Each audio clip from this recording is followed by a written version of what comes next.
Lozano.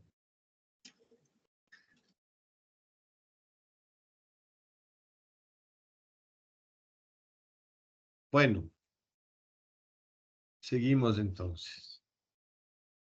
La clase pasada habíamos estado conversando un poco, solamente para recordar.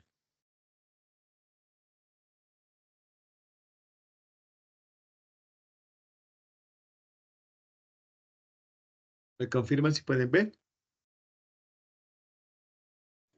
Sí, sí se puede ver. Ya. Bueno, recordarán que estuvimos conversando un poquito con respecto a estas imágenes y, y en realidad nos habíamos detenido después de esta diapositiva en estas dos frases con el objetivo un poco de tratar de responder a esas dos preguntas que yo les planteaba al inicio de la clase pasada. Esta idea del por qué estudio una clase como teoría y crítica de la arquitectura y para qué me sirve, ¿no?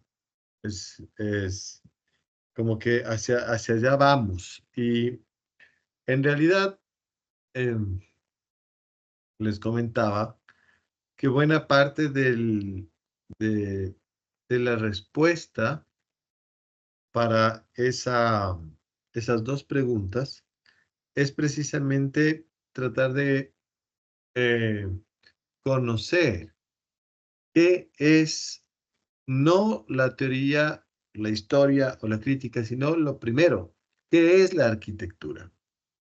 ¿Sí? Cuando estamos hablando de arquitectura, ¿de qué estamos hablando? Y entonces, claro, cuando veíamos esta imagen, y, y claro, surge la pregunta obvia, ¿no es cierto? Un poco alrededor de lo que estamos hablando. ¿Es esto una arquitectura? No sé si les pregunté eso, no sé si les pregunté, creo, ¿verdad? Con respecto a si eso es una arquitectura. Y entonces, siempre hay estas múltiples respuestas, ¿no? Unos dicen que sí, otros dicen que no. Y un poco tiene que ver también con el hecho de qué es lo que ustedes entienden por arquitectura. ¿Qué, qué, qué es lo que un estudiante de arquitectura cree que es la arquitectura? Y entonces, claro, siempre surgen respuestas alrededor de la actividad eh, sobre la que nosotros actuamos, ¿no? Y los estudiantes siempre terminan respondiendo que la arquitectura es una disciplina, que la arquitectura es una técnica, que la arquitectura es un arte. Lo cierto es que todos coinciden en el hecho de que los arquitectos creamos espacio. Y yo siempre cuando hablo de esta imagen les decía, bueno, aquí hay un espacio, pero es un espacio que no lo creó el hombre, ¿no? Este espacio lo creó una filtración de agua a un río subterráneo durante miles de años, fue erosionando la roca subterránea y fue eh, conformando este gran vacío, este gran hueco, una oquedad en la roca, en el suelo, que es espacio gracias a qué. Porque efectivamente sin ningún ser humano, como pasa con muchas cuevas en el mundo, ¿no? Están ahí, esos grandes vacíos. Y entonces viene la pregunta, ¿es arquitectura? Y bueno, uno diría no, porque ese espacio existe si es que uno entiende a la arquitectura como producto cultural, es decir, es un hecho cultural. Y entonces esa caverna no es proceso de la cultura humana, es un elemento natural. Y bueno, hay quienes dirán, sí, sí es arquitectura porque cumple, eh, es un espacio que finalmente cumple una función, ¿no? Que era la función de resguardar de generar la posibilidad de vivir, de protegerse, de cuidarse, es un espacio más adecuado para la vida humana, aunque el ser humano no lo haya hecho. Y entonces eh, viene la pregunta de si efectivamente un ser humano que vive, utiliza ese espacio, lo ve como una arquitectura, aunque no lo haya hecho. Y entonces comienza a ver estas preguntas, estas dudas, y fíjense ustedes que todas estas dudas de alguna forma ponen en crisis la definición de lo que es arquitectura. Y es importante esto porque ¿cómo voy a ser arquitecto si no sé lo que es arquitectura? Parece un poco eh, ilógica la pregunta, porque muchos de ustedes podrían afirmar, o yo creo que ustedes en un cuarto semestre de la carrera ya podrían decirme a mí, yo sí sé lo que es la arquitectura. Sin embargo, de aquello, pues, la verdad es que la definición de la arquitectura es de por sí una situación muy difícil de lograr. No hay un acuerdo general, como tampoco hay un acuerdo con respecto a si esto de aquí es o no es arquitectura. Y entonces, a mí me parece que lo más adecuado, antes de poder contestar las preguntas del por qué y para qué debo estudiar historia, teoría, crítica de la arquitectura, creo que lo lógico es primero saber qué es la arquitectura, porque es la primera cuestión a la que nos vamos a ir enfrentando cuando nosotros tratamos de entender esta asignatura. Lo primero que hace la teoría de la arquitectura es definir a la propia arquitectura. Eso debería ser un hecho. Y entonces vienen algunas cuestiones de las que quiero hablar que al menos a mi parecer, en mi experiencia, que no sé si es muy larga o muy corta, a veces eso es un poco subjetivo, pero de todas formas creo que al menos de una forma personal, esta narrativa teórica y crítica que vamos a hacer en este momento, de alguna forma ayudan a establecer ciertos puntos de referencia con respecto a lo que la arquitectura es.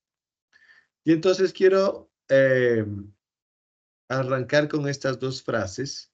La una le pertenece al arquitecto austriaco Adolf Loos, uno de los precursores de la protomodernidad, ¿sí? Arquitecto que operó en las dos primeras décadas del siglo XX y que se le considera uno de los padres de la arquitectura moderna.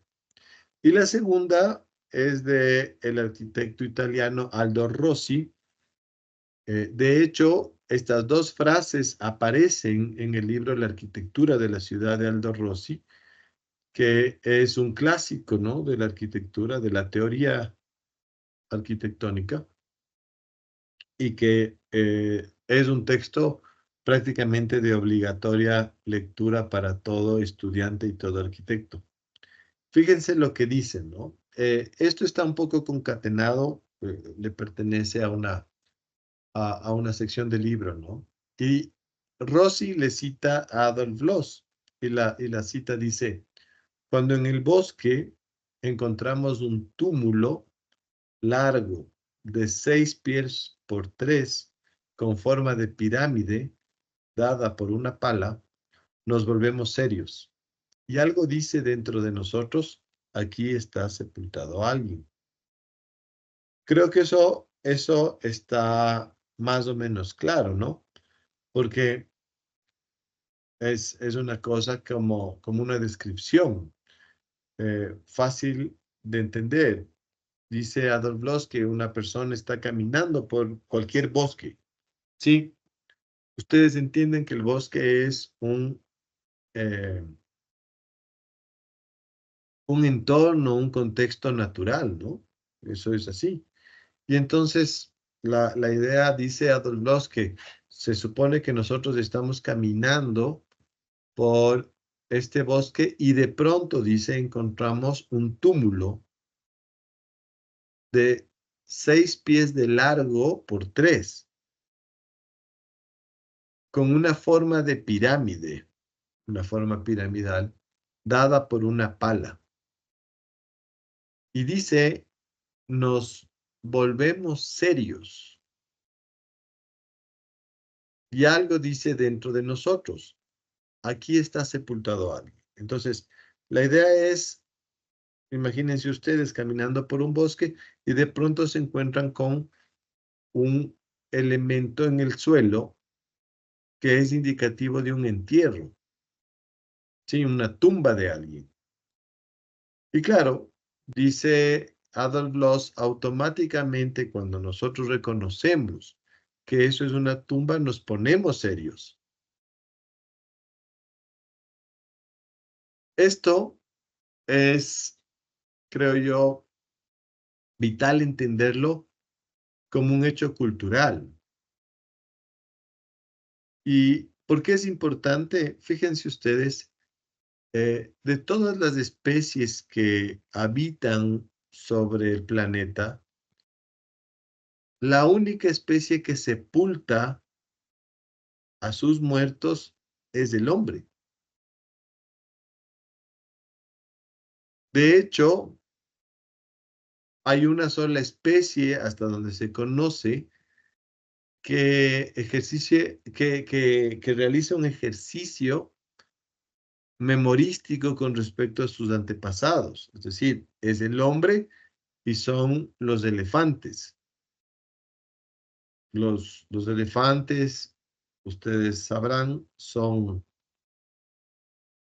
animales sociales, viven en manadas y hacen largos recorridos por sus contextos naturales en busca de alimento y de sus otras funciones naturales. Y cuando normalmente en ese camino, en ese traslado, alguno de los miembros de esa manada muere en el camino, normalmente los elefantes cuando regresan se detienen, ¿no? Y hacen una especie de, no se puede hablar de ritual, porque el ritual efectivamente es un elemento cultural, pero en efecto se detienen y parecen en su memoria recordar a aquel miembro de la manada que murió en ese lugar. Pero, y hasta ahí el elefante, ¿no? Que ya es, obviamente, una cuestión interesante de por sí. Pero el elefante no hace nada más que recordar el sitio. En cambio, el ser humano primero entierra al cadáver, que eso es una cosa interesante porque implica cuidado, implica preocupación, implica un deseo de que aquel cuerpo no sea presa de los animales carroñeros de entrada, más allá de saber que al menos ese cuerpo o ese cadáver ya no es el eh, repositorio de la vida, ¿no? Es decir, ya está muerto. El ser humano está consciente de que es un cadáver, de que está muerto y por eso lo entierra. No es que no se va a podrir, no. Simplemente es una especie de ritual que el hombre tiene para que ese cadáver no, no se pudra, ¿no? Lo pone al cuidado de la propia tierra y obviamente implica un gesto de respeto y de cuidado hacia lo que fue, ¿sí? Y entonces fíjense ustedes lo que dice Aldo Rossi con respecto a lo anterior. Dice Rossi, esta es la arquitectura. El túmulo es la arquitectura más intensa y más pura porque se identifica en el hecho. Claro, estas dos frases funcionan conectadas una con la otra, y de hecho así aparece en el libro, ¿no? Es interesante que Rossi, que es un teórico de la arquitectura muy profundo, muy sesudo, cuando habla de esta frase que en realidad aparece en un texto que se llama Ornamento y Delito, con el que Adolf Loos de alguna forma sí manifiesta su teoría y su posición con respecto a la arquitectura de su momento. Y Rossi dice esto, lo que nos dice, lo que nos está diciendo Loos, es la arquitectura. De hecho, es la arquitectura. El túmulo, dice, es la arquitectura más intensa y más pura. Y entonces viene el primer cuestionamiento o inicia este relato que trata de poner en crisis lo que normalmente ustedes, los estudiantes de arquitectura, porque así me ha pasado cuando les he preguntado, comienzan a definir la arquitectura. El 90% de los estudiantes de arquitectura a la pregunta ¿qué es la arquitectura? Siempre dicen, la arquitectura es disciplina, arte, técnica, lo que quieran, que construye espacios funcionales para la vida de sus usuarios, dicen, ¿no? Casi siempre. Y yo les pregunto, ¿quién es el usuario de la tumba, del túmulo? ¿Cuál función de entrada, no? O sea, les aseguro, no importa qué tan linda pueda ser una tumba, al menos hasta ahora no sabemos si es que el muerto está cómodo o no. Eso no se sabe. Peor ahora que hasta se les quema, ¿no? Bueno, no ahora, desde siempre. Históricamente, el ser humano ha cremado, ha incendiado el cadáver también de su gente. Entonces, yo les puedo preguntar, un espacio donde las cenizas están enterradas, ¿qué función pueden tener? Porque el usuario es efectivamente lo que queda de ese ser humano después de vivir, ya sea un cuerpo, ya sean las cenizas, pero efectivamente ya no hay función, ya no hay habitabilidad, porque un cadáver no habita nada, ¿no? Está ahí como un recuerdo. Y nos dice Rossi, el túmulo es la arquitectura más intensa y más pura, lo que, como les digo, pone en crisis cualquier definición que gire alrededor de la función de la arquitectura, o al menos de esta idea de crear un espacio funcional para la vida. No es. ¿Por qué? Porque si es que la tumba es la arquitectura más pura, es la arquitectura, como dice Rossi, ya no tendría sentido esa definición. Y entonces viene una siguiente cuestión que de pronto es eh, más importante y dice, identifica en el hecho. La arquitectura se identifica en el hecho.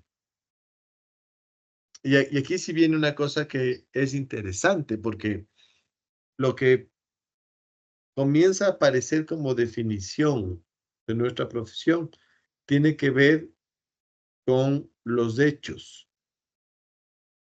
El hecho es sinónimo de la verdad, de la existencia. Los hechos demuestran que las cosas existen, ¿sí? Y entonces, cuando yo digo que identifique el hecho, lo que está haciendo el hombre cuando hace arquitectura es de alguna forma identificar que ahí yace una persona cuando se refiere a la tumba. Y entonces parecería que el papel de la arquitectura en primera instancia es ser un signo indicativo de las cosas que son, ¿sí? Entonces, la tumba, dice Rossi, es la arquitectura más pura porque indica, es un signo de lo que pasó ahí. En este caso, la, la existencia, ¿no es cierto?, del entierro. ¿Ok? Entonces, viene esta primera cuestión que me parece que es importante. Tratar de definir la arquitectura más allá del desarrollo tecnológico de lo que pasa hoy. La arquitectura tiene sentido en función de que es signo y como signo tiene un papel más allá de la simple utilidad de las cosas. Y como vamos a ver, además, tiene ciertos componentes de lenguaje a través de la cual los arquitectos o quienes hacemos arquitectura tratamos de decir algo con la arquitectura. No son hechos así de simples. De la misma forma que la tumba, son hechos profundos, son cosas importantes para el hombre, para el ser humano. Por lo tanto, son productos de la cultura. ¿Sí? Y viene una serie de imágenes que tratan de expresar algunas de estas cosas en las que hacia las que quiero yo hacer referencia. Una de las primeras formas a través de las cuales hemos nosotros pretendido definir lo que es arquitectura, y claro, tiene sentido desde el punto de vista de cómo normalmente los seres humanos explicamos las cosas. Casi siempre tratamos de explicarlas a través de un recurso histórico, ¿sí? La historia de. Tratamos de buscar el origen de las cosas en una cronología del pasado. Esta es una actitud típicamente ilustrada. ¿Sí se acuerdan lo que es la ilustración? ¿Sí saben de lo que estoy hablando cuando estoy hablando de la ilustración? ¿O no? ¿Saben o no saben? Digan nomás si no saben para explicarles si no. No, No. ¿Alguien sabe? ¿Se arriesga?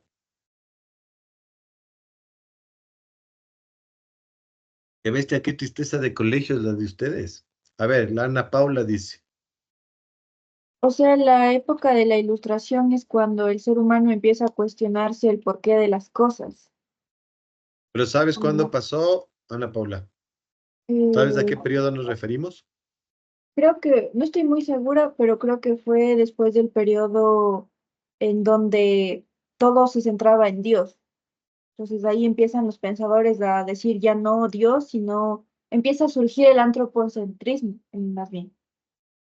¿Cuándo sabes de la época? No recuerdo exactamente. Ya, bueno. Ana Paula tiene algo de razón. En realidad, más que el antropocentrismo, porque el antropos hace referencia al, al ser humano animal. Es en realidad una posición humanista, ¿sí? Eh, tiene, ustedes me van a decir, pero si el antropos es el ser humano, ¿qué diferencia tiene?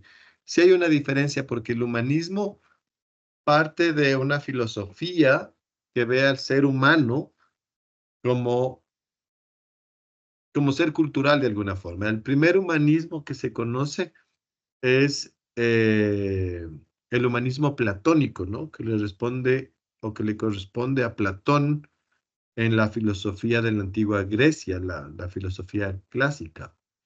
Después hay un segundo humanismo que está relacionado con el movimiento renacentista, ¿sí? Alrededor del siglo XIV. Y el tercer humanismo, que es de pronto el que nosotros recordamos o del que normalmente se habla con mayor fuerza, es el que surge alrededor del siglo XVIII. justamente como decía Ana Paula, es producto del cisma que operó al interior de la Iglesia Católica y que provocó justamente que el catolicismo, antes de eso, bastante compacto, y compacto a través de una serie de recursos eh, muy cuestionables, ¿no? Como la Inquisición y una serie de normativizaciones morales muy, muy férreas, ¿no? Bueno, al interior de ese movimiento, que además era muy corrupto, no sé si sigue siendo, o de alguna forma creo que sí, pero la iglesia se comienza a separar, se comienza a fracturar. Y esto dio cabida a que el conocimiento, que en un momento fuera solamente dominio de esa iglesia, se comenzara a difundir de una forma bastante más amplia. No tan amplia como se quisiera, pero sí lo suficiente como para que eh, en los grupos se comiencen a cuestionar las respuestas que hasta ese momento se habían dado a las cosas, que generalmente eran divinas. Y comienza el, eh, el pensamiento científico, ¿sí? La ciencia, el iluminismo, la iluminación científica. Ese movimiento que se genera, además adscrito a un movimiento político, que es el que pretendía la abolición de las monarquías europeas, terminó produciendo dos puntos claves en la historia de la humanidad. Uno, la independencia de los Estados Unidos en 1776 y la otra, el, la Revolución Francesa en 1789.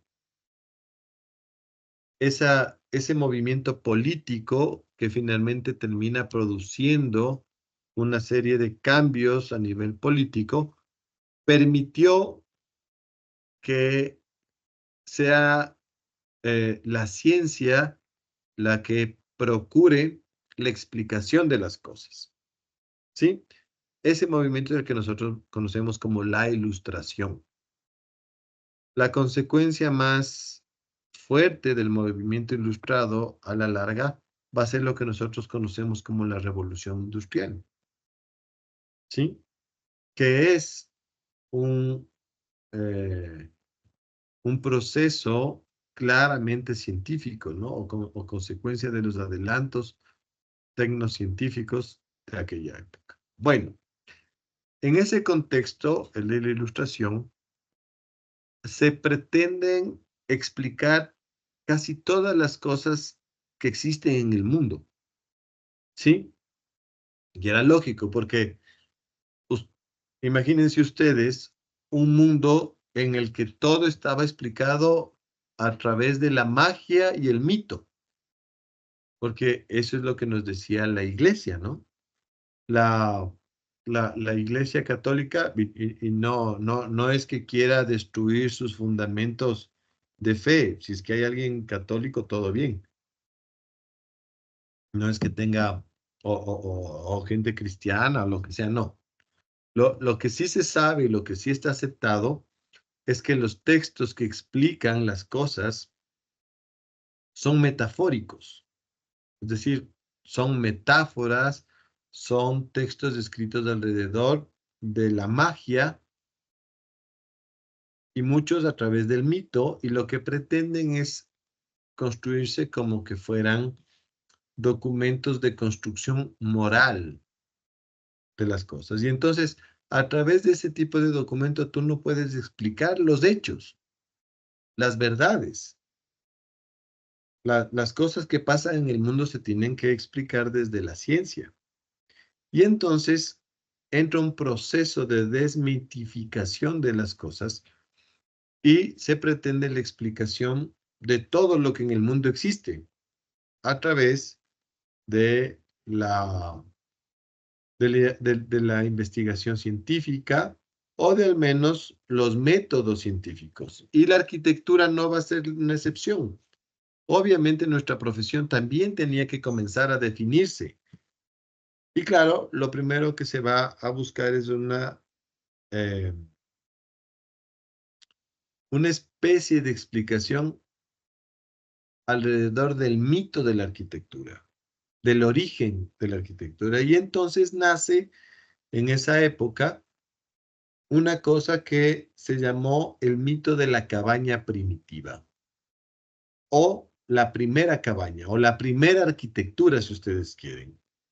Y claro, eso es lo que ustedes pueden ver en esa imagen. Es un grabado que le pertenece a un texto que se llama Ensayos acerca de la arquitectura, que le corresponde a un cura. Todavía era un cura, imagínense ustedes, ¿no? Se llamaba el Abate Laugier. Eh, Este grabado le pertenece a la edición de 1775, justo en el momento en el que los sucesos comenzaban a pasar. Un año después de esto, de esta edición, va a venir la revolución que va a terminar con la independencia de los Estados Unidos. Y entonces la iglesia todavía tiene mucho poder, mucho conocimiento, pero las ideas ya estaban en ese proceso, ¿no? Es decir, los, el positivismo científico es consecuencia de un proceso, no es una cosa que aparece de un día para el otro. Y entonces, dentro de la misma iglesia ya había eh, cierta necesidad de explicar algunas cosas. Y claro, ¿qué es lo que hace Laugier? Fíjense, a través de esta imagen, de este grabado, trata de explicar cómo se origina la arquitectura. Todavía es una mezcla un poco extraña de mitos, ¿sí? Y entonces, un poco para ir describiendo la imagen. En el fondo, si ven la flecha, ¿no? Sí. En el fondo aparece ese edificio original, esa primera arquitectura, digamos, ¿no? Que es interesante cómo aparece porque aparece dentro del código arquetípico de la arquitectura clásica. Ustedes pueden ver estos 4 troncos, ¿sí?, de árbol que aparecen eh, sembrados, digamos, en una antinatural planta de geometría rectangular o cuadrangular. Así no es la naturaleza. La naturaleza no produce cuadrados, sino como si es que algún rato aparece un cuadrado dentro de la naturaleza, será simplemente como una casualidad, ¿no? No es causal, es simplemente casual. Pero bueno, en todo caso, para el Abate Laugier aparecen estos 4 troncos, de los cuales algún ser humano ha cortado las ramas y les ha ido organizando en un tímpano, ¿sí? En una cubierta de 2 aguas, donde se forma el triángulo del tímpano de la arquitectura clásica, ¿no? Y entonces aquí aparece el techo, la techumbre, ¿no? Bueno, aquí está el indicio de la cabaña primitiva, ¿sí? Todavía como una idea muy rústica, seminatural de el objeto arquitectónico. Ahora bien, fuera de esta imagen, la del fondo, aparecen en primer plano 2 personajes. ¿Sí? ¿Sí le ven al personaje de la izquierda? ¿Qué es? Kelly. ¿Tú qué le ves a este personaje de la izquierda? ¿Quién es? ¿Qué crees que es? Kelly Rodríguez.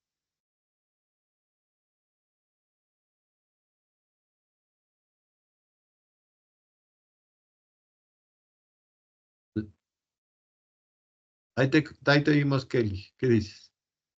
No se te escucha.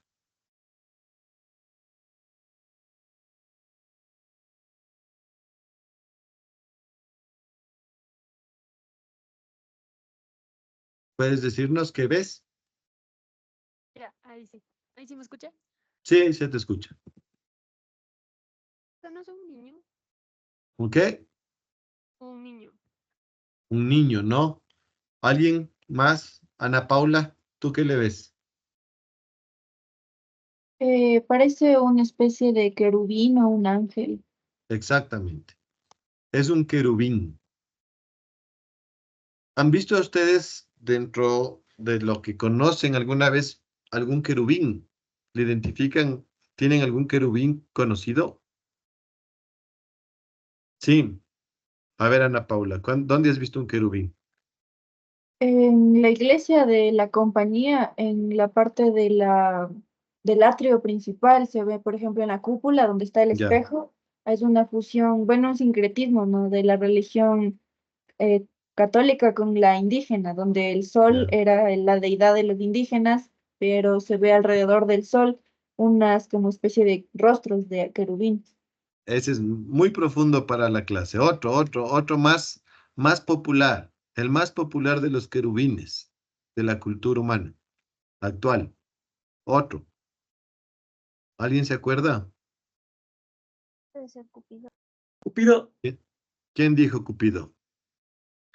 yo, ¿Cuál es yo? Pues el Aarón. Bueno, sí, el querubín más conocido es efectivamente Cupido, que se supone que es un niño ángel o un ángel con el cuerpo de un niño, ¿sí? Cuando ustedes leen la mitología a la que los querubines le pertenecen, que es en realidad la greco-romana antigua, los querubines son una suerte de personajes semi, eh, semidioses, ¿no? Semidivinos, enviados realmente de los dioses para cumplir ciertas misiones místicas. Generalmente, los querubines eran los encargados de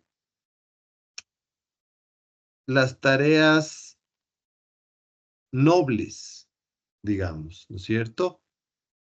Y generalmente eran las tareas más, incluso románticas.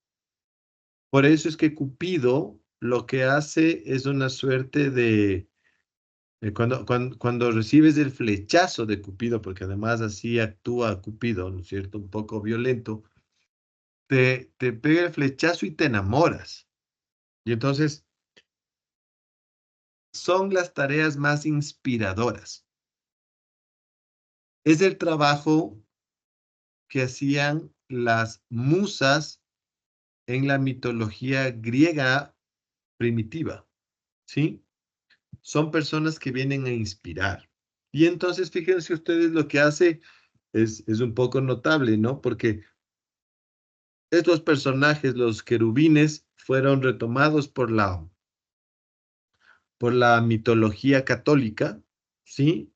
Y se supone que estaban ahí para ayudar, para inspirar a la gente, para, como dice Ana Paula, ¿no? Esos querubines están ahí haciendo las tareas mundanas que Dios no hace en persona, pues, porque Dios se ocupa de las cosas más importantes, pero de las cosas humanas, las cosas más sencillas, digamos, las que son, les corresponde a las individualidades, se encargan los ángeles y los querubines. Y entonces aquí aparece el querubín que representa la inspiración. Todavía Laugier trata de explicar el origen de la arquitectura en un acto de inspiración divina o al menos semidivina. Pero fíjense ustedes quién hace el papel de Dios o de diosa en este caso. Y lo podemos decir diosa porque esa dama, esa mujer que está ahí, está justamente vestida o tiene las vestiduras de las diosas clásicas, ¿no? Como se podría ver a Atenea, como se podría ver a, a cualquiera de las diosas del panteón romano o griego, eh, normalmente se las vestía así, ¿no? Con las túnicas de, de las diosas. Pues bueno, esa diosa que aparece ahí es la arquitectura en sí misma, personificada. Y entonces fíjense ustedes que quien parece dirigir al querubín inspiracional es la propia arquitectura funcionando como una diosa. Así de poderosa la veía Laugier a la arquitectura como tal. Y claro, tiene sentido porque acuérdense ustedes que la arquitectura no es solamente una de las 7 grandes artes, ¿no? La arquitectura es la madre de todas las artes, la más importante, la más absoluta de todas las artes. Y entonces tiene sentido que para Laugier aparezca personificada como una diosa. Lo que es interesante y lo que es importante es el uso, el uso simbólico, porque obviamente más allá de estar personificada la arquitectura como tal, hay que ver cuáles son los instrumentos y las herramientas que hacen de la arquitectura arquitectura. Y en este caso, estos elementos aparecen los unos en la mano izquierda de la diosa. Si ven, hay un compás y una escuadra.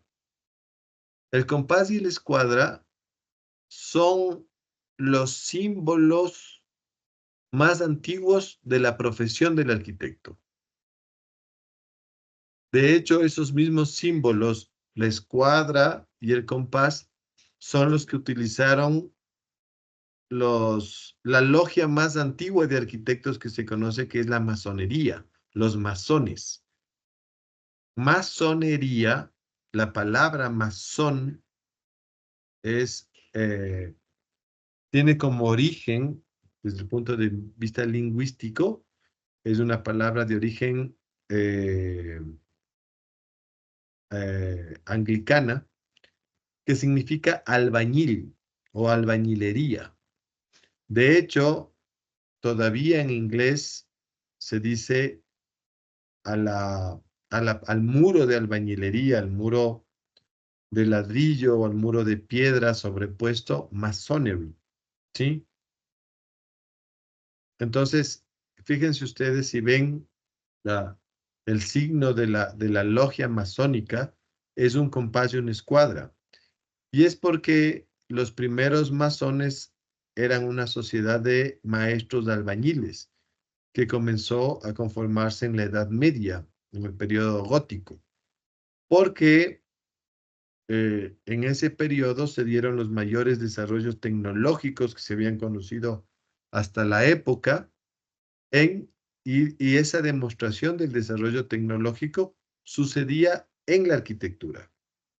Si ustedes analizan todo el periodo gótico, que además se lo conoce como la Edad Oscura, de una forma un poco despectiva, pero la única actividad humana que tuvo un desarrollo real desde el punto de vista técnico es la arquitectura. Nada más, ninguna otra cuestión. Entonces, los grandes sabios que tenían interés por descubrir, por conocer nuevas cosas, terminaban convirtiéndose en maestros de albañiles, porque la iglesia no solo que no les prohibía, sino que les incentivaba a investigar y a buscar nuevos desarrollos científicos, porque a la final lo que iban a construir eran grandes iglesias. Y entonces se forman estas logias, estas asociaciones, muchas veces incluso secretas, para poder desarrollar las técnicas y la propia ciencia. Y entonces, claro, los albañiles y los maestros de obra, que son a la final arquitectos, comienzan estos desarrollos científicos y por eso la arquitectura como tal tiene en sus manos el símbolo de esa técnica, que es la escuadra y el compás, ¿sí? Pero hay en la imagen un segundo componente que soporta la ejecución de la arquitectura. Y ustedes notarán que el personaje de la arquitectura se recuesta sobre unas aparentes ruinas de un edificio clásico.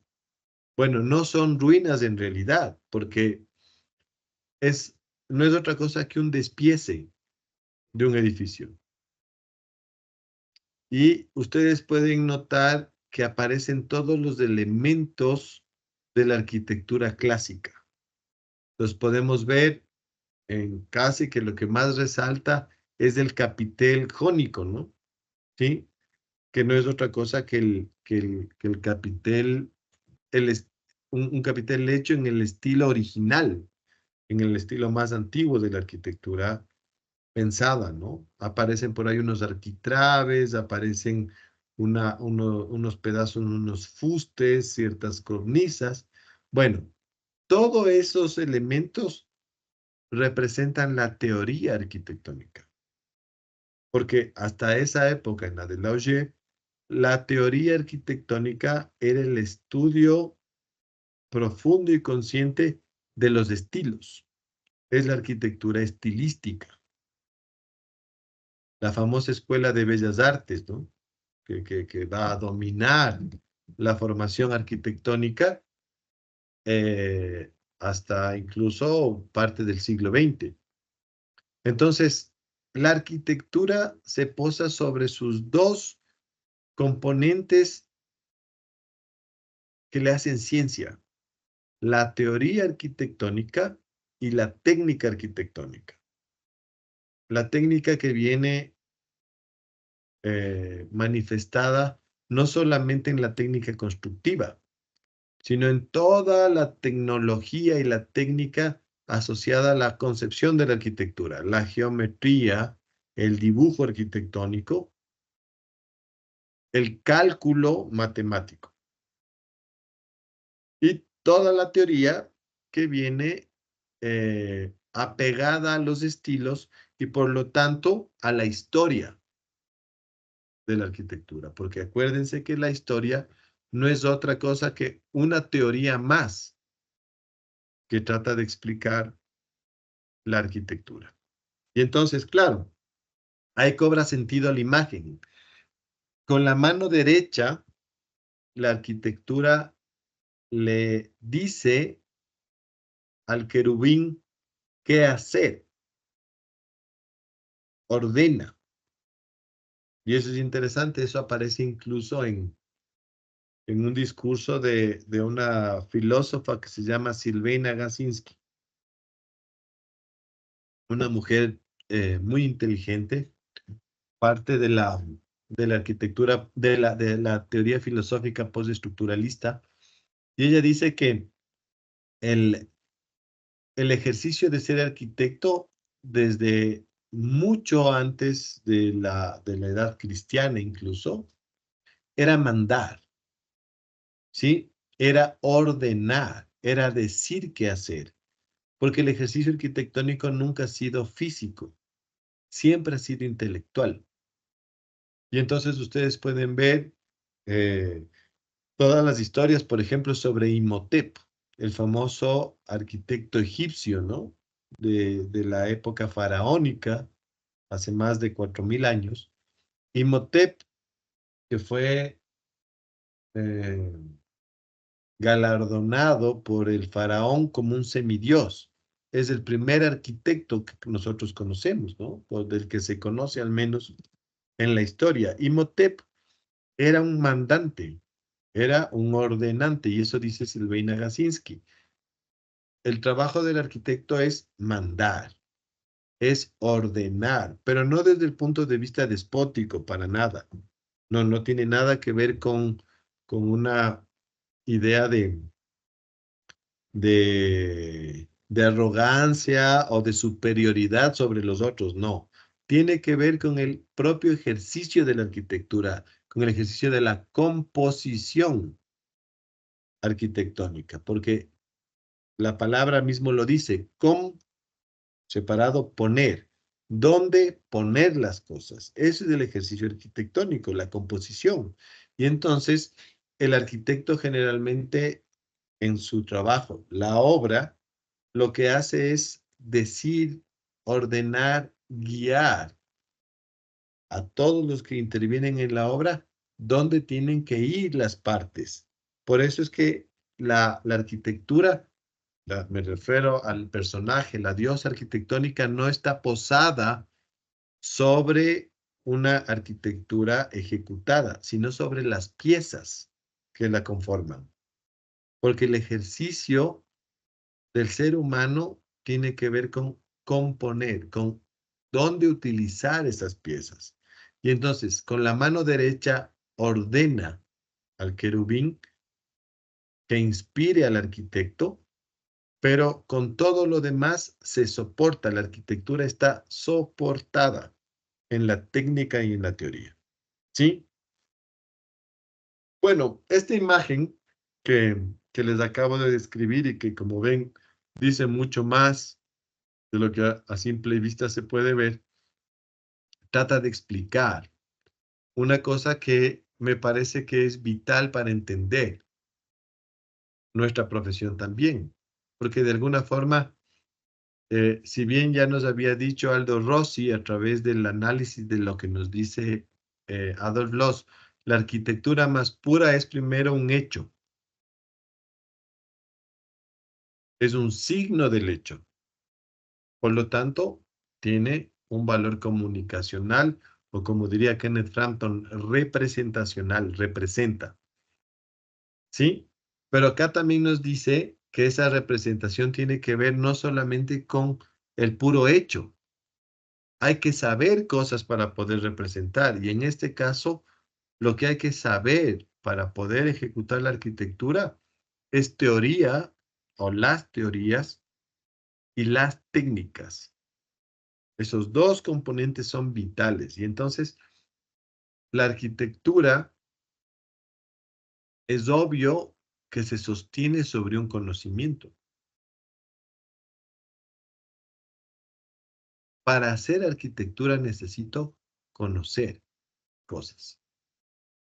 No es solamente el ejercicio, porque ya ven, aquí está la inspiración, que hoy podríamos llamarle el talento, porque ya menos que, bueno, yo me imagino que todavía habrá algunos de ustedes que le rezan a Diosito para que les inspire para terminar los deberes o para poder responder en un examen, pero en realidad, ya siendo honestos, no hay inspiración, ¿sí?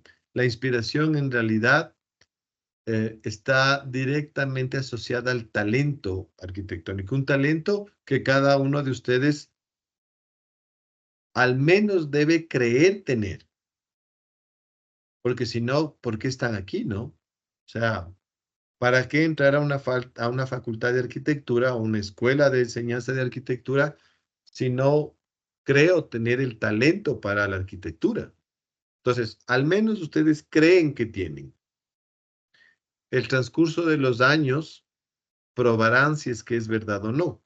Eso ya es otra cosa. Pero si ustedes solo tendrían y solo dependerían de su talento, no podrían hacer arquitectura, porque sería el equivalente a que solo tengan el angelito ahí. Y ya ven que el ángel no hace nada. O sea, el ángel, el talento, está subordinado al mandato de la diosa arquitectura. Y la arquitectura, como les explico en la imagen, se sostiene en la teoría y en la técnica. Entonces, no hay otra forma. Es la única forma, de hecho. Solamente puede ser a través del conocimiento. Tal vez esta imagen es un poco primaria, digamos, un poco primitiva, porque obviamente no solamente la teoría de la arquitectura y la técnica arquitectónica bastan para hacer arquitectura y no en nuestra época. Y creo que en ninguna época. Y eso es otra cosa que vamos a ver en la siguiente imagen. ¿Sí? Esta imagen de acá le pertenece a... Es un grabado igual de, que aparece en los 10 libros de la arquitectura de Vitruvio. ¿Sí? En la versión de Quatremere de Quinci, le pertenece más o menos al mismo periodo, ¿no? Al periodo ilustrado, al periodo de la ilustración, en este caso francesa. Y fíjense lo que dice ahí, ¿no? Es el grabado que explica el origen de la arquitectura. ¿Sí saben quién es Vitruvio? ¿Sí? ¿Quién era Vitruvio? A ver. El Luis Quimbita dice que sí sabe quién es Vitruvio. Eso ya les deben haber enseñado en la facultad. ¿Qué dices, Luis? ¿Quién era Vitruvio? ¿Te acuerdas? Pues primero es lo que aparece, es lo que en lo que se basa Da Vinci en su primer dibujo. Pero él es un arquitecto conocido, o fue como un arquitecto de antes de la edad de Cristo. Fue un arquitecto muy influyente. O sea, se podría considerar que es uno de los primeros arquitectos de la historia, tal vez. Bueno, de entrada no era arquitecto. Y O eso es sea, lo más... O Lo, sea, lo, lo- en ese momento casi la mayoría aprendía por sí mismo, o se puede decir como no, que ni siquiera, es peor, es más doloroso que eso para nosotros. Vitruvio en realidad era ingeniero. Y por eso nos duele tanto, ¿no? Porque Vitruvio no solamente que era ingeniero militar. Y lo que pasa es que aquí hay que entender cómo operaba el Imperio Romano, porque en realidad Vitruvio es un ingeniero militar romano, ¿sí? Que estaba al servicio del Imperio Romano. Un Imperio Romano que, como ustedes recordarán de sus clases de Historia Universal del colegio, era expansionista, se expandía, ¿no? Los imperios de aquella época se glorificaban y se magnificaban en función del tamaño. Mientras más grande era el imperio, desde el punto de vista territorial, más grande también era el imperio desde el punto de vista del poder. Ahora, lo que pasa con esa idea es que es muy difícil de controlar, porque si tú no tienes, como pasa ahora, por ejemplo, los recursos tecnológicos para dominar a control remoto los territorios, es muy difícil poder expandir un imperio. Y entonces a los romanos se les ocurrió una idea que va a cambiar la historia del mundo, ¿no? Ellos le llaman civilización, ¿sí? La forma en que el imperio crece y se expande es a través de la civilización. Y entonces marcan una cosa muy clara. ¿Eres civilizado o eres un salvaje, no? ¿Sí? Bárbaro les decían ellos, ¿no? Las tribus bárbaras, las famosas campañas de conquista de los bárbaros. Entonces, lo que no era civilizado era bárbaro. Ahora bien, ¿qué significa civilizado? ¿Saben?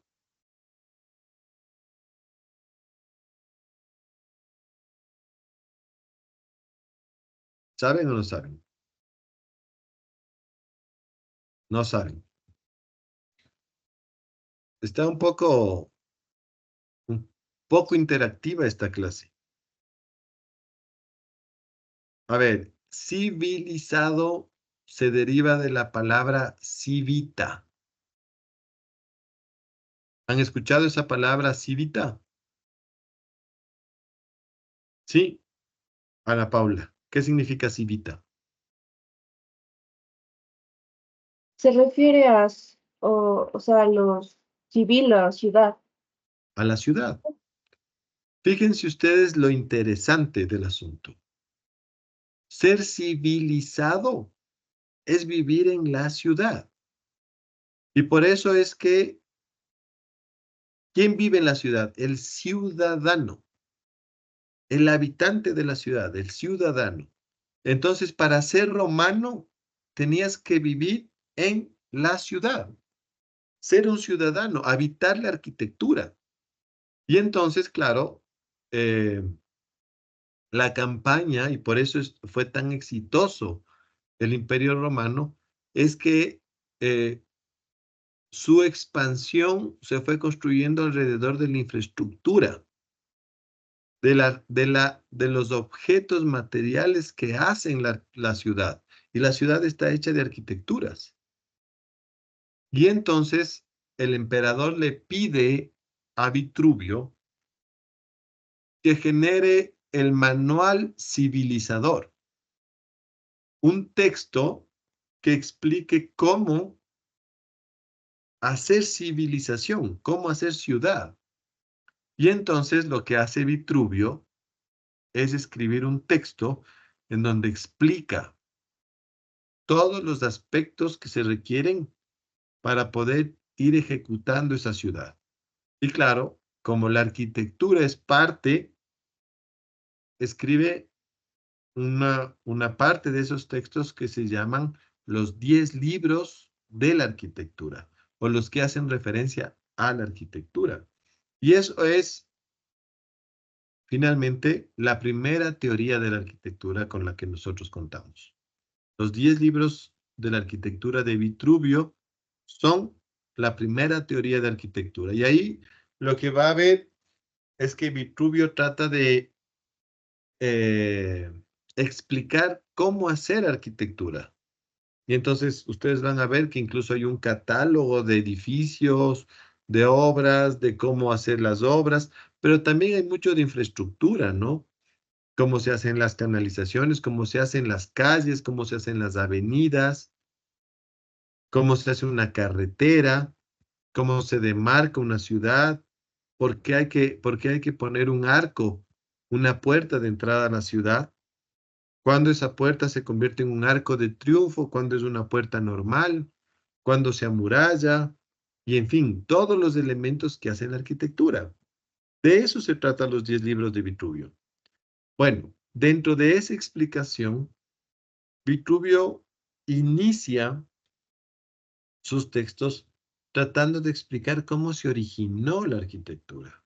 Y fíjense que, aunque está escrito miles de años o algunos, sí, bueno, miles de años antes que el caso de Lavater-Laugier, es interesante cómo Vitruvio cree que se originó la arquitectura, porque además es solamente una conjetura. Tampoco es que Vitruvio tenía pruebas de lo que está mostrado en esta imagen.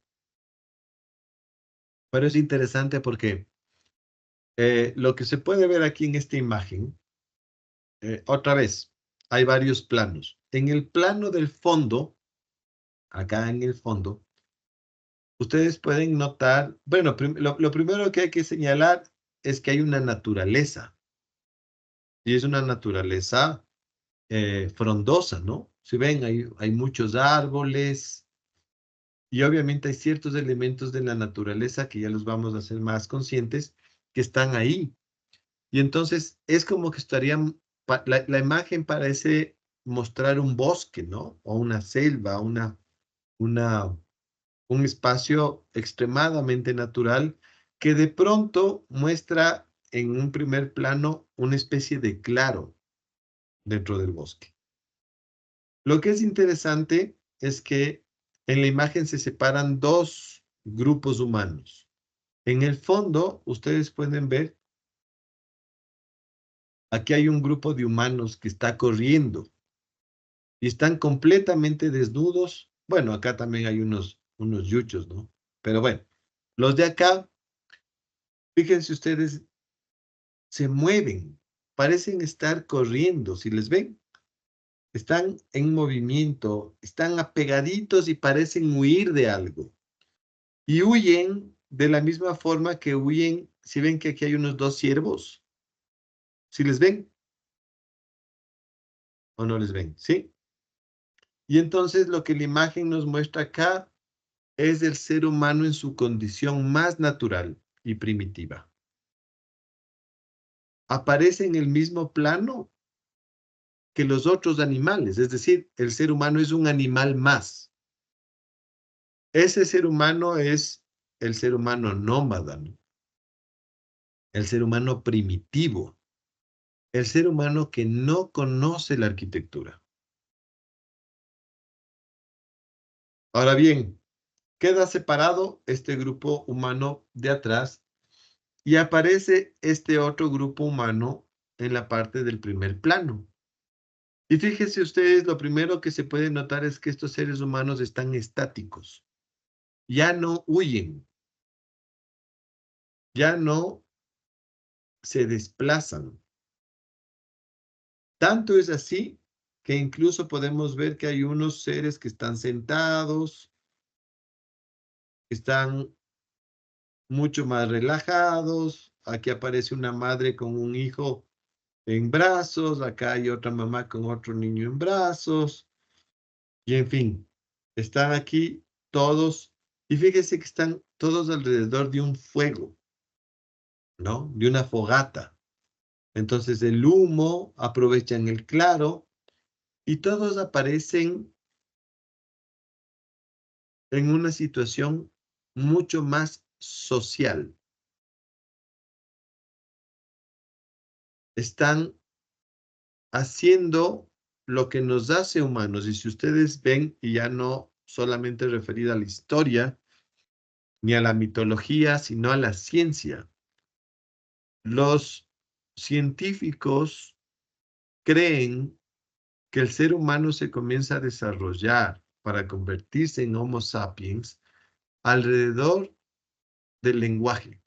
O sea, lo que nos hizo evolucionar a nosotros los humanos es nuestro lenguaje, la complejidad con la que nos comunicamos. Eso es un hecho. Y entonces cuando tú hablas y te comunicas con las otras personas, efectivamente evolucionas. Es decir, nos convertimos en seres sociales. Y entonces estos personajes están socializando, se están volviendo en una comunidad, habitan el espacio. Y entonces, claro, ahí tiene sentido el punto en el que Vitruvio ve el origen de la arquitectura. Es un poco paradójico, me parece a mí, porque el origen de la arquitectura parecería estar en su propia ausencia. No hay arquitectura aquí, no hay. La arquitectura parece venir de la actividad de la gente. La gente es, desde el punto de vista social, el origen de la arquitectura. Y claro, ahí agarra sentido el elemento que aparece aquí. Alrededor de el fuego, ¿sí? La gente se reúne, se siente protegida, seguramente cocinará, seguramente eh, asará algo con lo que case, qué sé yo, se alimenta, se cuidan entre sí, se protegen, sociabilizan, desarrollan el lenguaje, hablan, generan comunidad, ¿sí? Desarrollan la que es una de las características más importantes del ser humano, que es ser social, ¿sí? No en vano, a la fogata, al fuego, también le decimos hoguera. Y la hoguera viene de una palabra que también es sinónima, el hogar. ¿Sí? Hogar. Hogar es sinónimo de fogata, ¿no? ¿Sí sabían eso? ¿Sí? Y hogar es la misma palabra que nosotros usamos para denominar a nuestras casas, ¿no? Al espacio social privado, el espacio de residencia humana. Entonces, fíjense que es interesante esta visión que nos da Vitruvio con respecto a otras características que parecen estar originando la arquitectura. Y entonces, ahorita ya podemos ir hablando de algunas cosas.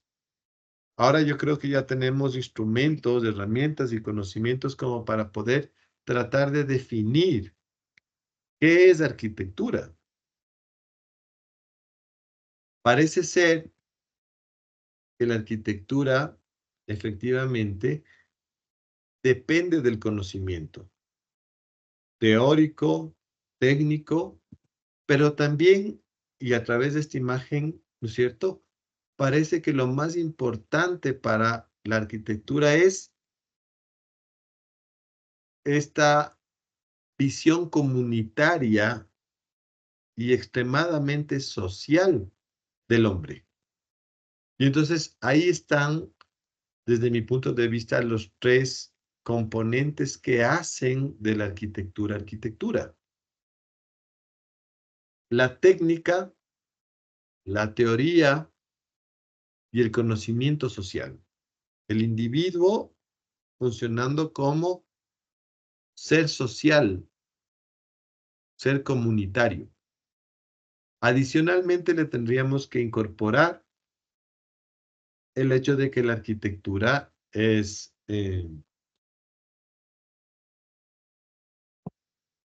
disciplinar, ¿no? ¿Sí? Lo que les contaba hace un rato de esta cuestión perfeccionista con respecto al conocimiento que apareció en el medioevo y que tiene esta condición mandante, la del maestro de obras, ¿no? Si a esto le sumamos algo que aparecía en esas dos frases que aparecen en el libro de Aldo Rossi, la capacidad representacional y comunicativa de la arquitectura. Esa cualidad de convertirse la arquitectura en el signo que dice algo. ¿Sí? Fíjense cuántos elementos.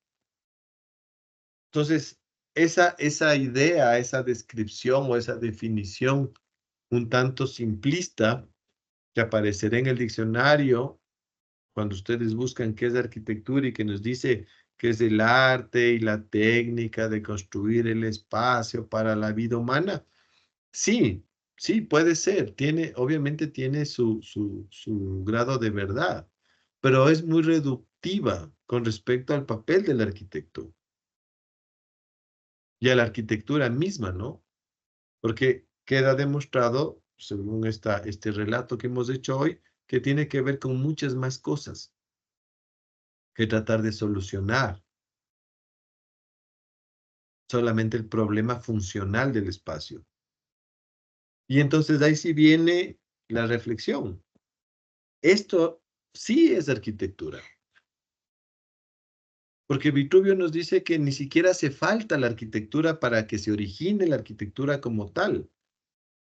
Porque es el habitáculo, es el recinto donde el ser humano sociabiliza. Y en este caso sí es así. Y claro, ¿cuándo se convierte en expresión cultural? Cuando el ser humano deja huellas de su proceso apropiativo. Cuando el ser humano se apropia del espacio. Y entonces estas huellas que aparecen ahí, ¿no? Con los animales, con la actividad de caza. Hay una parte que es muy linda, que no aparece muy bien en esta foto, que son las manos, ¿no? De las personas. Entonces, es como que dejaban las manos y soplaban los pigmentos y quedaban las manos, las huellas, literal, las huellas de las personas quedaban impregnadas en los muros. Y entonces el ser humano hacía un ejercicio de una apropiación habitativa del espacio. Y entonces el espacio ya no tiene tanta importancia, porque según lo que nos dice Vitruvio, con miles de años de historia, el ejercicio de la arquitectura tiene que ver con eso, con la situación social, con el habitar, con el comunicarse, con el convivir, con el preocuparse uno del otro. Esa es, según Vitruvio, la razón del origen de la arquitectura. Y como nos dice Lauget, tiene, con el pasar de los años, ese ejercicio de habitar la arquitectura comienza a llenarse de un conocimiento adicional que tiene que ver con las técnicas y con las teorías, con el conocimiento de manera general, también el conocimiento social y humano. ¿Sí? Bueno, y claro, estas características que hemos desarrollado se pueden notar y son constantes en la forma en la que los grandes arquitectos han definido su propia profesión. Y fíjense ustedes, por ejemplo, esto, ¿no? La portada de los 4 libros de la arquitectura de Andrea Palladio. El magnífico arquitecto del post-renacimiento, ¿no? De la época manierista del Renacimiento. Y ustedes pueden ver que en sus 4 libros lo que hace Palladio es básicamente mostrar lo mismo. La arquitectura personificada aparece aquí arriba, ¿no? ¿Sí? Y la arquitectura dice Regina Virtus, ¿sí? La reina de las virtudes, la reina de las verdades. Esa es la arquitectura, la máxima de las artes. El arte reina, el arte, la más importante y la madre de todas las artes. Esa es la arquitectura, ¿sí? Que aparece aquí mandante sobre lo que escribe, pero soportada, porque además la arquitectura aparece en la parte superior, ¿no? En en la cúspide de este frontón, de esta aparente puerta que representa la arquitectura, pero se soporta en estos juegos de columnas que justamente están en donde podemos ver a los conocimientos, ¿no? Si ven otra vez el compás, la regla, el trazador angular, la escuadra, el conocimiento, la técnica y la teoría soportan a la arquitectura. Y esto es un ejercicio que es constante, ¿no? Que ustedes pueden ir viendo y aparece, por ejemplo, en todos los textos. Acá el famoso texto de Giambattista Piranesi, que hace referencia a la magnificencia de la arquitectura romana, ¿no? ¿Sí? Piranesi es otro gran arquitecto y sobre todo grabadista que dejó evidencia a través del trabajo arqueológico de toda la arquitectura clásica romana. Él fue arqueólogo. Y aquí aparece otra vez la arquitectura en una condición de semidiosa, ¿no? Con el conocimiento, con los elementos típicos de la teoría arquitectónica. Y ahí viene un paso que quiero dar hacia el siguiente punto narrativo, ¿no? Del discurso este que estamos tratando de construir en función de responder esas 2 preguntas. ¿Por qué y para qué? ¿Sí? Ya podríamos animarnos a hacer, o cada uno de ustedes irá haciendo una secuencia de todo lo visto para tratar de explicar qué es la arquitectura. ¿Sí? Ahora bien, quiero utilizar esta frase de Álvaro Siza. ¿Saben quién es Álvaro Siza? Chamadre, ¿y ahora qué hacemos? Vean, está terrible esa formación de los estudiantes de la central. Están haciendo quedar mal. Bueno, Álvaro Siza es un arquitecto contemporáneo de origen portugués, ganador del premio Pritzker, es decir, del reconocimiento más importante en el mundo para nuestra profesión, y con seguridad uno de los grandes maestros consagrados de la arquitectura todavía vivo, ¿sí? Todavía vivo y todavía proyectando. Eh, Desde mi punto de vista personal, uno de los arquitectos más interesantes, o al menos de los que a mí personalmente más me gusta. ¿Qué dice Álvaro Siza eh, en uno de sus libros, porque también ha escrito? Y fíjense lo que dice, ¿no? El arquitecto trabaja manipulando la memoria. De eso no hay duda alguna. Conscientemente a veces y la mayoría subconscientemente. El conocimiento, la información, el estudio de la obra de los arquitectos y de la historia de la arquitectura tienden o deben tender a ser asimilados hasta perderse en el subconsciente de cada uno. Entonces, aquí nos describe Siza, en esta primera frase, nos dice cómo funciona, cómo trabaja el arquitecto. Y además nos dice qué es lo que requiere para poder desarrollar ese trabajo. Y la segunda frase que a mí me encanta, ¿no? Los arquitectos no inventan nada, transforman la realidad. Que viniendo de un arquitecto como Álvaro Siza es un enorme ejercicio de humildad, pero también de, de una razonable forma de ver el ejercicio arquitectónico. Esta cosa que nos dice que los arquitectos no inventan nada, no inventamos, porque ahí sí somos todos arquitectos o pretenden ustedes también ser. No crean que el ejercicio de la arquitectura es crear cosas nuevas.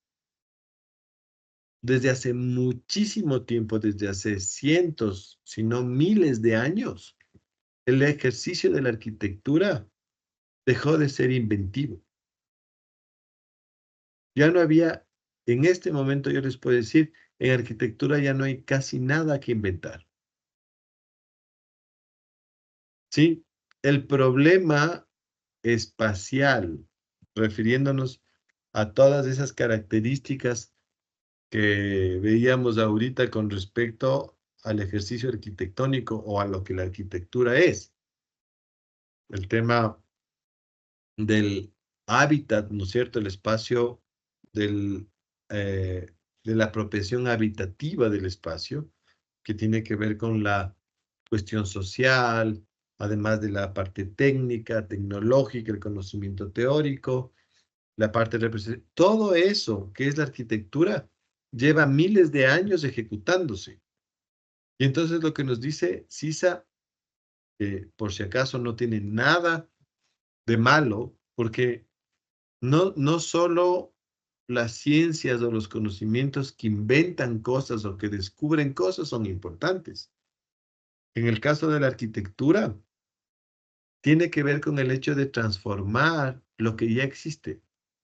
Y fíjense lo que dice, el arquitecto básicamente el trabajo del arquitecto es un trabajo de memoria, de ir al pasado, de estudiar lo que ya existe, para reciclarlo, para reutilizarlo, para transformarlo, para ver otras posibilidades sobre lo que ya existe. ¿Qué es lo que ya existe? Lo que nos dice aquí Sisa. El conocimiento, la información, el estudio de la obra de los arquitectos y de la historia de la arquitectura. Ya, pues ahí está. Esas son las 4 cosas con las que nosotros trabajamos. Esa es la materia prima con la cual la arquitectura se hace. El conocimiento general, la información de las cosas el estudio de la obra arquitectónica del pasado y de la historia de la arquitectura. Esas cuestiones, dice Sisa, deben tender a ser asimiladas hasta perderse en el subconsciente. Es decir, que cuando ustedes hacen arquitectura no están inventándose, están casi siempre de una forma inconsciente yendo hacia el pasado o hacia lo que ya han visto, a lo que ya existe, y simplemente transforman eso que ya conocen en una nueva arquitectura. ¿Sí? Y entonces quiero hacer un ejercicio de cómo debería ser eso de crear arquitectura en base al pasado, que también es importante. Y lo voy a hacer a través de un ejercicio más bien sacado del mundo de la arquitectura y que tiene que ver como con una reflexión de la arquitectura, o más bien de las cosas que existen, ¿ya? Esto de que ustedes ven acá es una carroza papal. Es una carroza que fue diseñada y creada para el Papa en el barroco. Es total y absolutamente barroca. Y entonces ustedes pueden ver, está hecha en su prácticamente totalidad, hecha en madera, que es una madera, es de ébano, una de las maderas más duras y resistentes que existen en la naturaleza, por lo tanto también muy costosa. Es una madera que se la extrae desde los bosques africanos, ¿sí? A esta madera la han tallado de una forma magnífica, como ustedes pueden ver. Grandes escultores han trabajado para crear un conjunto escultórico prácticamente total, ¿no? Y además le han bañado en oro, ¿sí? Con laminillas de oro de 22 quilates, se forró toda la madera hasta que quedó un elemento dorado. En donde no hay eh, oro, por ejemplo, pueden ver cristal, al interior pueden ver terciopelo rojo. Para los que no sepan, el color más costoso para teñir en la época del Renacimiento es el color rojo, porque se extrae de la cochinilla, que son unos bichitos que crecen en algunas especies de cactus en Centroamérica y en Sudamérica, básicamente en el nopal centroamericano.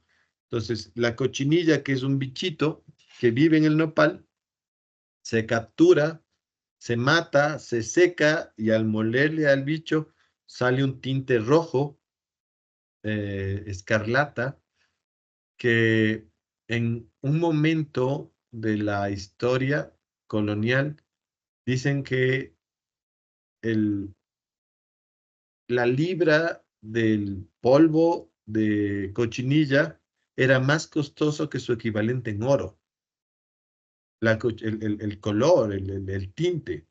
Esa es la razón, por ejemplo, por la que las capas de los reyes eran rojas, porque estaban tinturadas con la cochinilla, ¿no? Es el famoso rojo mexicano que hablan eh, siempre los mexicanos, que eran los principales exportadores de cochinilla. Entonces, fíjense ustedes, el terciopelo y del interior de la carroza es rojo. Y claro, ustedes pueden ver el sistema de soporte, ¿no? Son estas bandas de cuero que le dan una especie de amortiguación. Es decir, podemos coincidir que este es un objeto de arte invaluable. De hecho, si se tendría que poner algún valor, seguramente serán algunos millones de dólares. ¿Sí? Está clara esa explicación del objeto, ¿verdad? Ni qué decir del hecho de que delante de esto tienen que estar caballos, porque la forma en la que este carruaje se mueve es gracias a la fuerza de los caballos. Entonces, seguramente el Papa, siendo como era en esa época, tendría unos caballos impresionantes también, que seguramente eran muy valiosos y eso solo incrementa el valor de este objeto. ¿Ok? Bueno, acá en cambio tenemos un equivalente, ¿sí? Este es bueno, es un carro que a mí personalmente me gusta mucho. Es un Mercedes-Benz GLC Coupé 250 que está hecho por una de las fábricas más importantes del mundo de vehículos, que es Mercedes-Benz de Alemania, y que representa muchos de los avances tecnológicos que el ser humano ha tenido eh, a lo largo de todos estos años de ciencia, ¿no? Sí, es un auto muy eficiente en cuanto a consumo, en cuanto a potencia. Hay que decirlo, por dentro es un carro que tiene todos los juguetes que uno se puede imaginar a nivel automotriz y todos los lujos. Este carro, si usted se quiere comprar, vale $130,000 aquí en el Ecuador. ¿Sí? Ahora, a donde yo quiero llegar y les voy a preguntar. Entonces, voy a preguntarle, por ejemplo, al Josué Valencia. ¿Sí? Josué, si tú tienes que desplazarte, ¿dónde vives, Josué? No se te escucha, ¿puedes acercarte más del micrófono?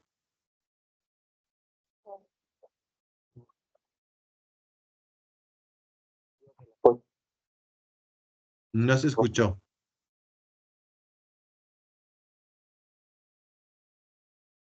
Bueno, no importa, le voy a preguntar entonces al Johnny Tirirá.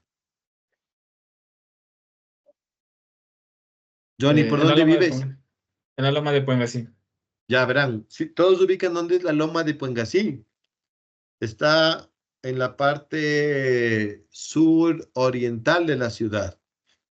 Más o menos, yo me imagino que el Johnny se demorará unos 35, 40 minutos en ir desde su casa a la universidad, ¿verdad, Johnny? Sí. Ya. Johnny, si tendrías que escoger uno de estos dos objetos que te he mostrado hoy para movilizarte diariamente a la universidad, ¿cuál escogerías? ¿El Mercedes o la carroza? El Mercedes. Chévere. ¿Por qué? Es la pregunta. Sobre todo por velocidad y por eficiencia. Se podría llegar más rápido, pienso yo. Claro, uno podría decir, pero qué loco es Johnny, o sea, ¿cómo si la carroza vale 100 veces más que el auto? Pero ¿se imaginan cómo se vería llegando el Johnny todos los días a la universidad en esa carroza? Primero, seguramente sería la burla de toda la universidad, pues. Segundo, sería el personaje más odiado, porque imagínense el tráfico que va a armar todos los días. Y tercero, que en vez de demorarse 40 minutos, va a demorarse 2 horas de ida y 2 horas de vuelta. Entonces, no tiene sentido. Sí, es un objeto bellísimo, es un objeto muy valioso, pero en la realidad actual, si es que uno va a utilizar esto para movilizarse, lo lógico es que escoja el Mercedes. Es más, casi me podría animar a decir que el Johnny podría coger uno que no sea Mercedes, con que sea carrito seguramente. ¿Por qué? Porque obviamente el Johnny vive en el año 2024 en la ciudad de Quito. ¿Sí? Esa es una primera reflexión que creo que vale la pena y a propósito tiene que ver con esto. ¿Ustedes qué creen que es esto? Alguien que se anime a decir.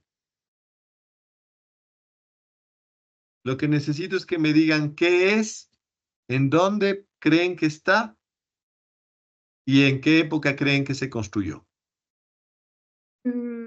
Es una plaza y que también es una residencia. Está ubicada en Guayaquil, es Plaza Ah, Lados, no, si no pues ya estoy me mal. dañaste, ve, Guambres, Ay, ay, Alejandra. perdón. No Bueno, digo no que importa. digamos. Bueno, Ya, ya, bueno, pero. no importa, ya. Vamos con otra imagen. Esta, ya, esta es más fácil. ¿Quién le ubica?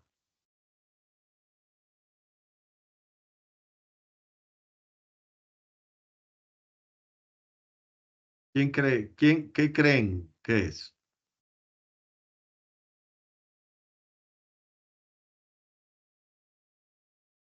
Alguien, cualquiera, ya. No le voy a hablar como la Alejandra, ya. Les prometo que no les hablo.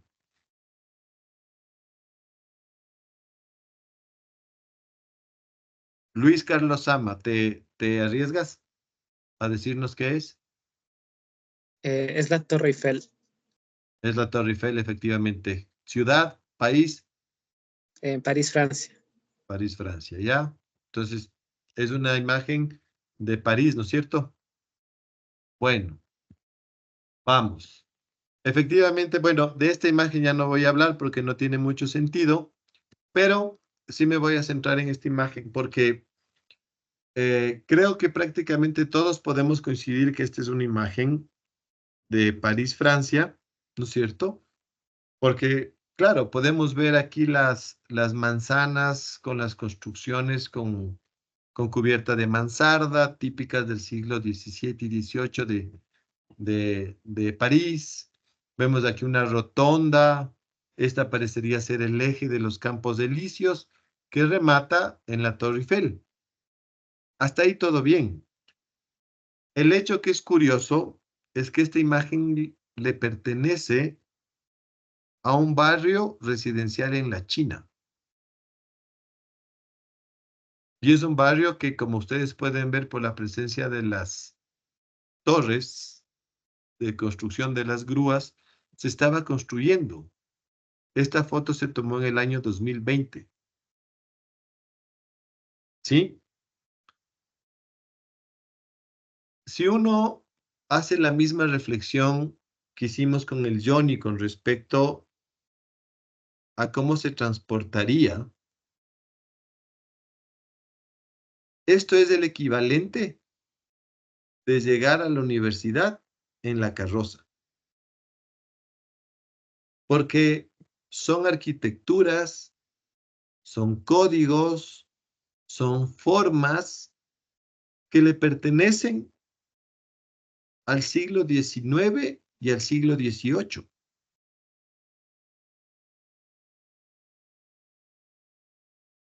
Un poco a donde quiero llegar con esta reflexión, y porque ya quiero acabar un poco la clase, tiene que ver con el hecho de lo que nos decía Álvaro Siza. Nosotros los arquitectos no inventamos nada, es verdad, pero siempre es un ejercicio de transformación de la realidad. Y cuando hablamos de transformación estamos hablando al menos no de repetición. Estamos hablando no de copia, sino más bien de un ejercicio de estudio, comprensión y transformación de las cosas del pasado.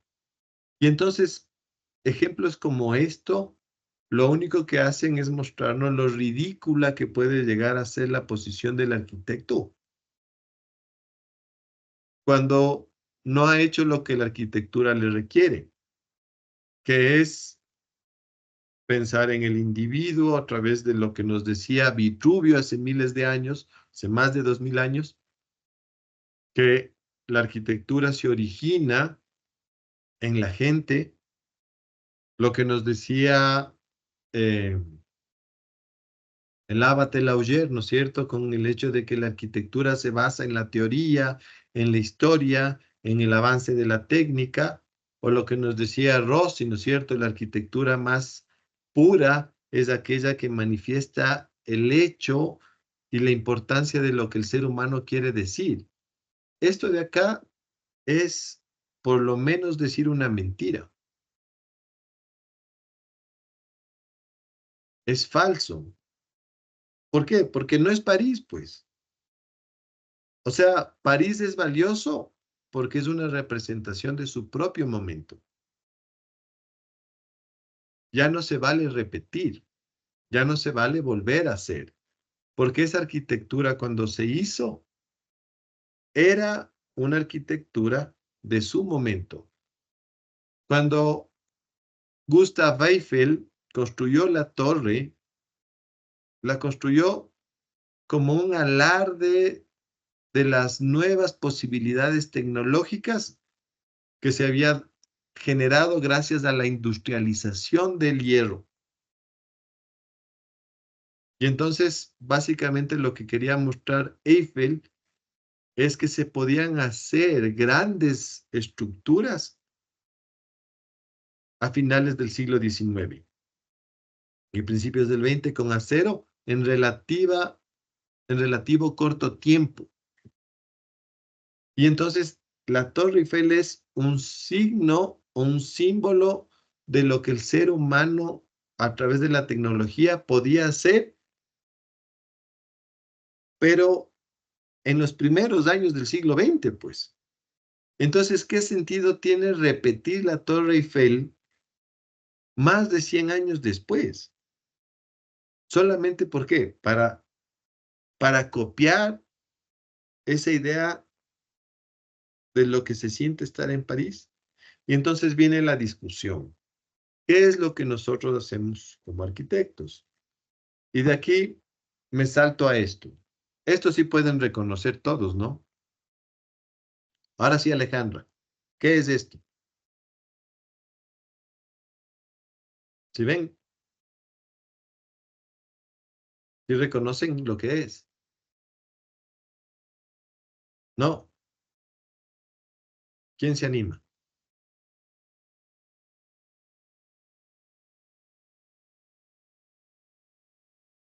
Josué,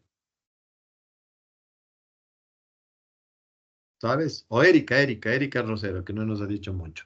¿Sabes lo que es eso, Erika? Pinterest. Sí, es eso. Es del Pinterest. El que se ha convertido el día de hoy en el máximo referente para los estudiantes de arquitectura.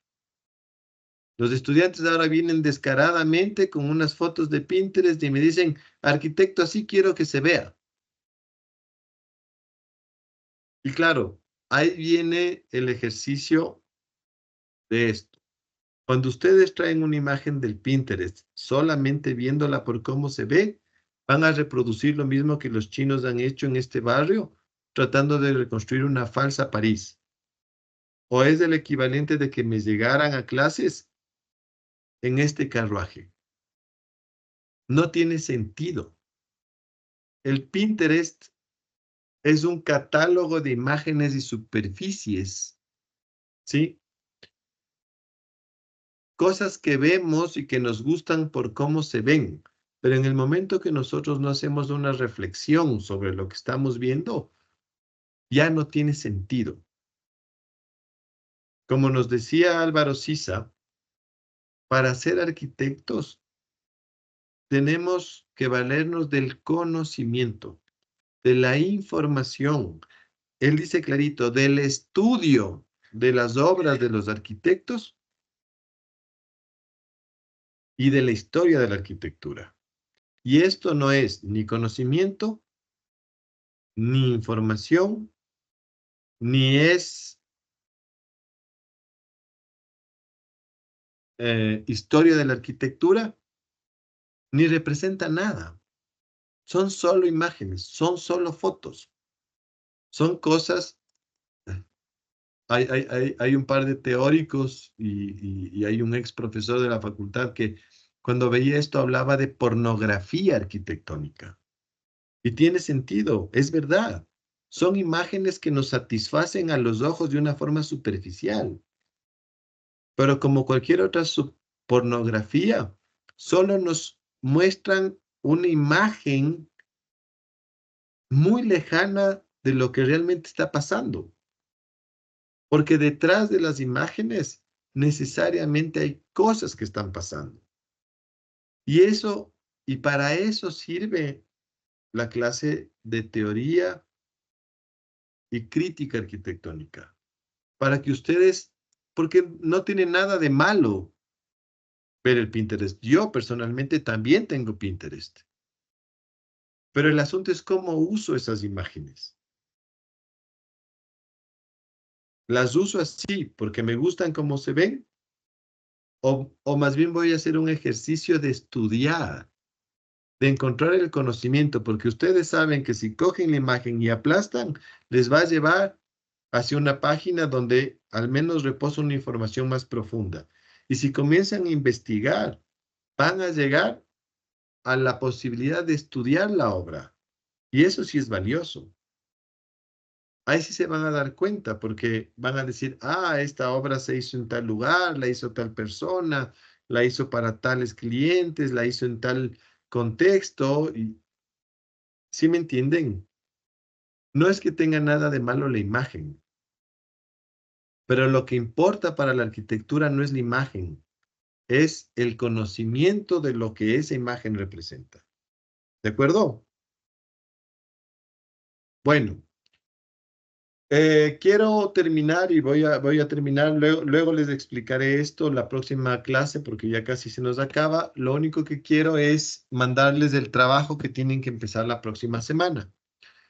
La tarea o las tareas que tienen que presentar para la próxima clase es una investigación. ¿Sí? Ustedes recordarán cuando leíamos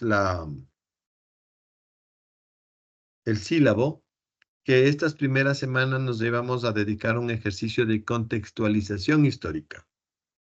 Y entonces ustedes van a hacer una investigación de la historia universal. Y cuando digo historia universal, hablo de los hechos de la geopolítica. No hablo de arquitectura para nada. ¿Sí? No estoy hablando de la cultura ni de las artes.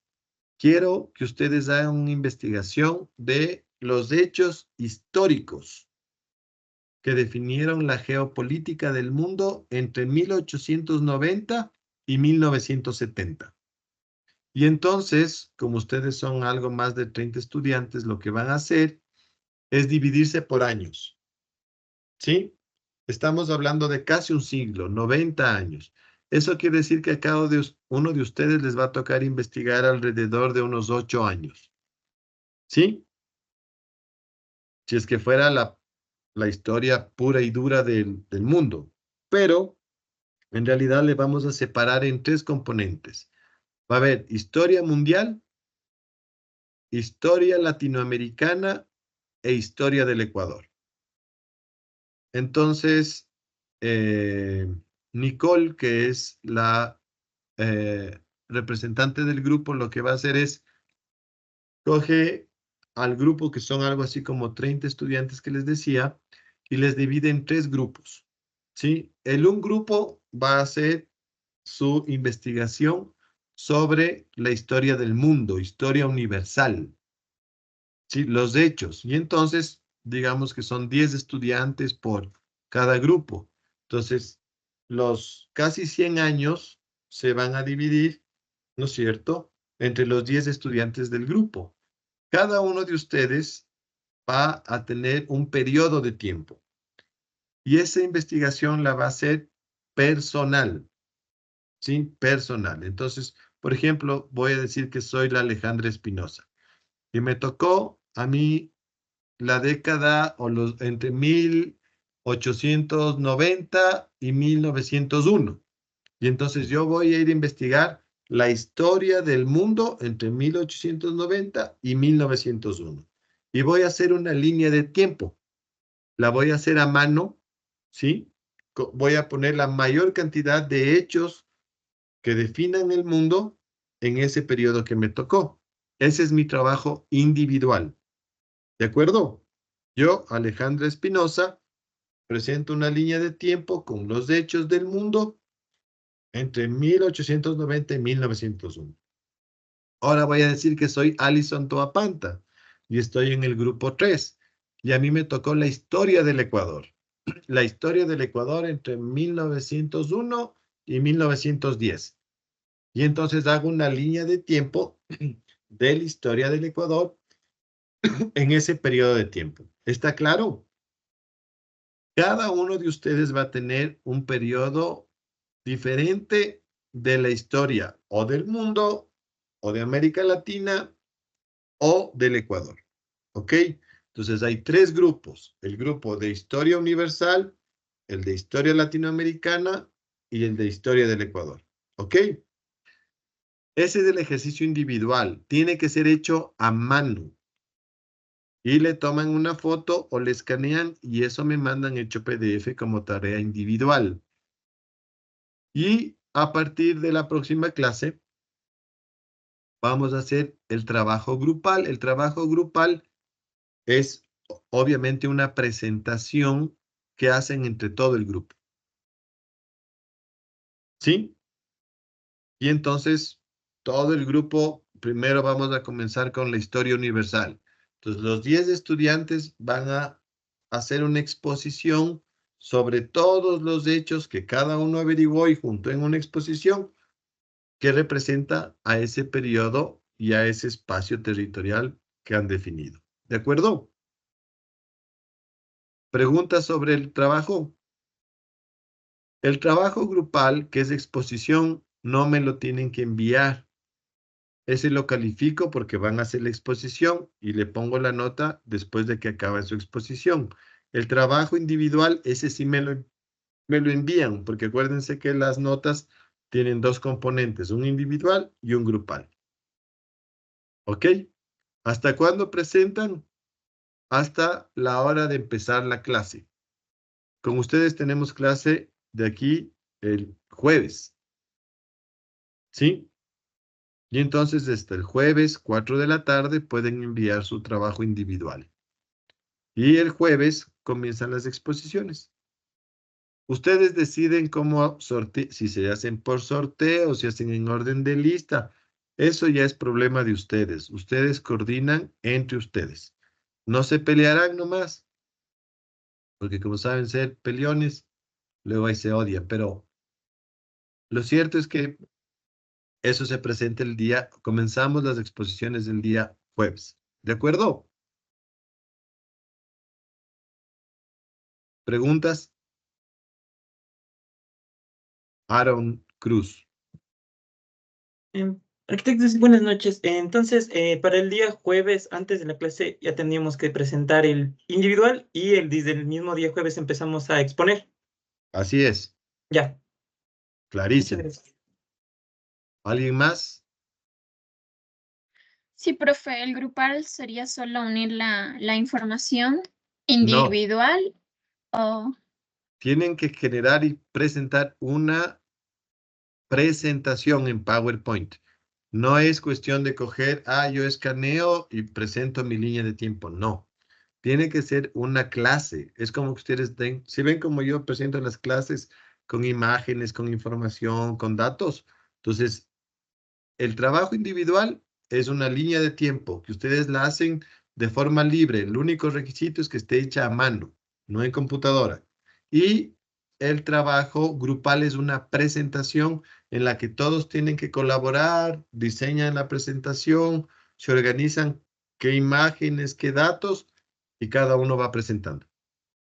¿De Sí, acuerdo? profe, me refería a que para el grupal tenemos que unir solamente la información y ya diseñar de acuerdo a cómo queremos nosotros presentar. Así es. Ustedes hacen una presentación libre. Sí, y sobre los otros, profe, mañana tenemos que llevarle los dos que están por revisar. Así es. Ya. Me dijo Nicole que el profesor les había dicho que no les va a dar permiso. Bueno, para quienes no puedan, es decir, yo estoy de 7 a 10. Ese es mi horario, mañana. Entonces, en el transcurso de ese horario, a las 10 se acaba la clase, entonces seguramente yo bajaré, me encontrarán por el patio o por el timbre donde los profesores registramos nuestra asistencia y me buscan. Yo estoy ahí, ¿sí? Entonces no se hagan problema tampoco. No quiere decir que tengan que de ley irme a buscar. La idea es que hagan firmar en algún momento del día de mañana. Ana Paula. Sí, aquí una pregunta. Sobre la clase de hoy, usted nos había dicho que los dibujos los hagamos a mano, pero los dibujos de hoy están como muy complicados como para hacerlos a mano, entonces no sé si tal vez por esta ocasión podríamos imprimirlos. No. Hagan un bosquejo, hagan un sketch. No, tampoco les estoy pidiendo que hagan a lo Leonardo da Vinci. Hagan un dibujo sencillo, ¿no? No hay que pintarlo ni nada. O sea, tiene que ser una cosa sencilla. Aprendan, es importante porque esa es la forma de expresión del arquitecto. El ejercicio tiene un doble objetivo. Uno es, solo a través del dibujo se retienen las imágenes realmente, ¿sí? Y se comprenden. Y segundo es que practiquen el dibujo. Entonces, pueden ser dibujos muy sencillos. Y no es excusa porque se van a venir dibujos todavía más difíciles. Cuando les presente obras arquitectónicas, ¿qué van a hacer? Entonces, tienen que aprender a dibujar y tienen que hacerlo rápido. Y ya. ¿Qué más? Ya me odian, ya veo unos ojos y unas caras de odio, pero bueno, no importa. Así mismo es. Ojalá algún día me agradezcan. Y si no, ya nada. Así es esto. ¿Para qué se metieron a estudiar arquitectura? Podrían estudiar derecho y estarían rascándose, viendo la tele, pero quisieron ser arquitectos. ¿De quién es la culpa? De ustedes, pues. De ley, alguien en su familia les debe haber dicho, no estudien arquitectura. De gana te vas a hacer eso. Bueno, ¿qué más? ¿Súper claro la tarea? Bueno, chicos, entonces, esta cosa que ven aquí, yo le explico rapidito el día jueves y seguimos conversando y comenzamos con las exposiciones, ¿ok? Siendo las 7:10 ya se pueden desconectar. Profe, profe, yo tengo una cuestión. Lo que pasa es que se me fue la luz a las 4. Ah, no, desde las 4 y venía a las 6, entonces no sé si me puede poner en la lista, por favor. Ya les pongo, a ver, veamos. A mí también me pasó lo mismo. A ver, aguanten un ratito, en orden. Entonces está Alejandra Espinosa primero. Ok. Gracias. Ya. ¿Quién más? Erika Guamangate. Erika Guamangati. Erika. Ok. ¿Quién más? Gutiérrez, profe. Gutiérrez. Chuta, pero Shesid, yo pensé que te habías cambiado de curso. Sí me cambiaron, profe, y luego me mandaron de nuevo acá. Híjole, porque estás con faltas. Bueno, Sí, pero allá es te digo. porque me cambiaron. Taller y esta materia me cambiaron 2 veces. Qué lío. Bueno, así mismo toca. ¿Quién más?